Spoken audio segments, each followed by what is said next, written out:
All right, it's the opposite of the above situation where we had all columns that had the exact same um, slope lines in that column right there. Right, so that's kind of one fact I'm going to use to help myself out here. Now I want to look at this differential equation and see if it can help me like kind of do something in particular to this differential equation. So one thing that I'm seeing here is that e to the 0.01 y squared and sine squared of y are both always positive.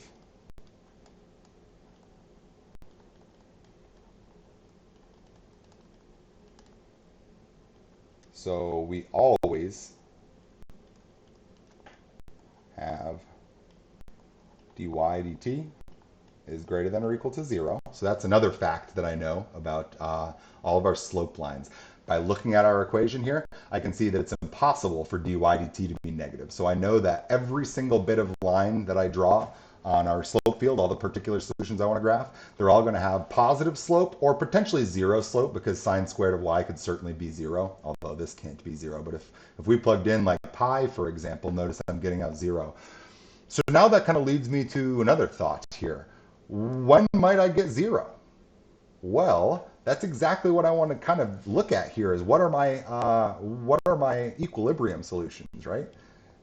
So where are my equilibrium solutions? I want to set dy dt equal to 0.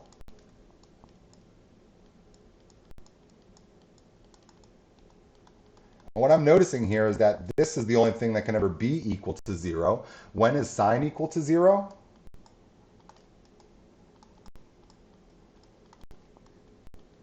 Sine is equal to 0 at pi k, right? So it should be that there are an infinite number of equilibrium solutions where if you ever start at y equals pi or 2 pi or 3 pi or negative 14 pi, then your value of y will never change, because the value or the change in y depends only on the value of y. And if the change is 0, then it will never change away from not having any change. And so it's going to be stuck on that constant multiple of pi for all time right there, right? So I feel like I know 3 facts about this thing. All right. All the slope lines in each row are going to be the same. Therefore, only knowing one column is all I really got to know. All my slopes are going to be positive, and all my slopes are going to be 0 at y equals pi k. I think that 3 pieces of information is sort of enough for me to draw a good graph here, basically, right? So I'm going to get a big old graph out here now. And so here's some things that I know. At y equals 0, y equals pi, y equals 2 pi, there's going to be a bunch of lines where we have no change, no slope, right? So what I'm picturing here is that I know what my slopes all look like at 2 pi. It's all slopes of 0 the whole time. At pi, all slopes of 0. 0, all slopes of 0. Negative pi, all slopes of 0.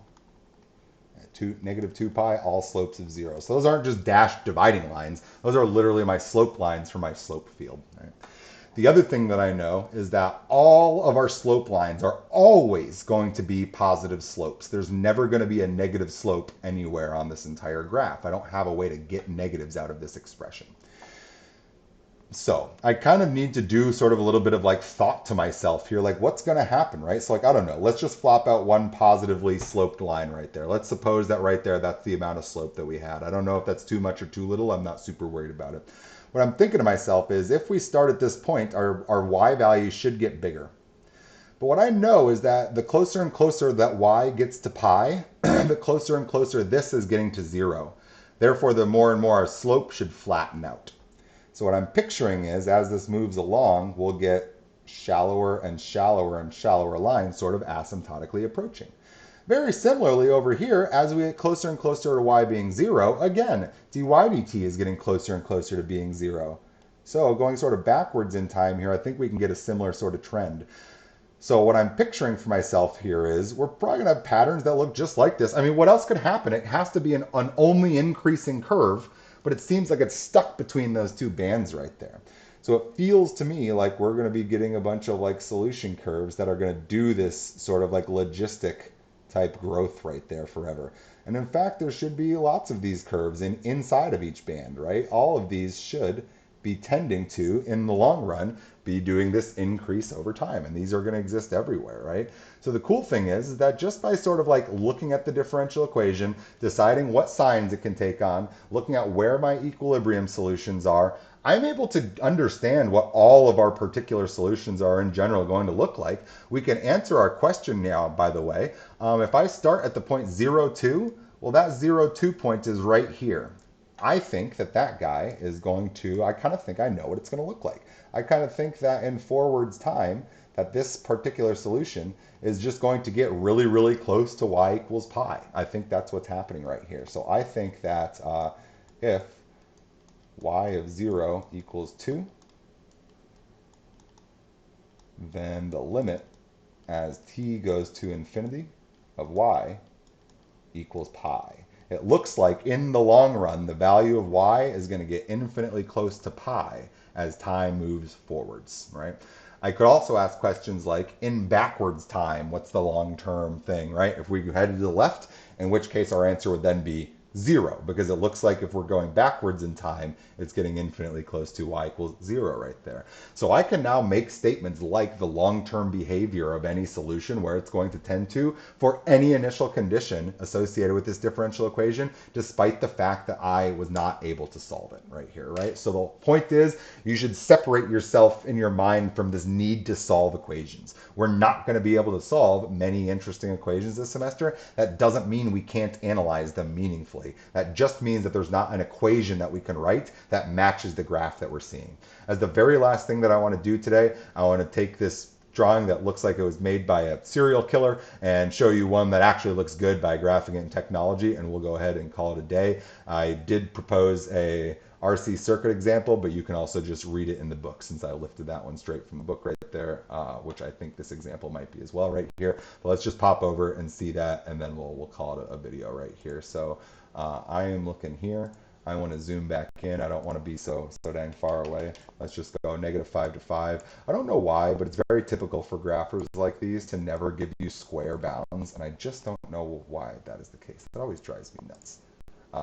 So our differential equation here was e to the power of 0.1 y squared times sine, I might need to be doing this, sine of y squared. Hey, that looks pretty dang good right there. Now, one thing you should be noticing is that these lines aren't perfectly horizontal, but that's just because where the grid lines fell weren't exactly on pi. These are probably at like, I don't know, 3 instead of 3.14 or something, so they still have a smidge of slope. But again, we can see that things are growing out of them and converging to them also right there. So this is good. Our technology is confirming what we thought that we were going to see right there. I feel pretty happy about this. I'm also noticing, this seems kind of weird to me that it's doing this. I think that the reason that it's not bending, that this is bending different than this is bending right here, is because it's not looking beyond the edges of our graph. I think if I were to extend this, which I now feel pretty obligated to do, then I think it will fix those guys right there. And it did, sort of. Let me clear them and then start them over.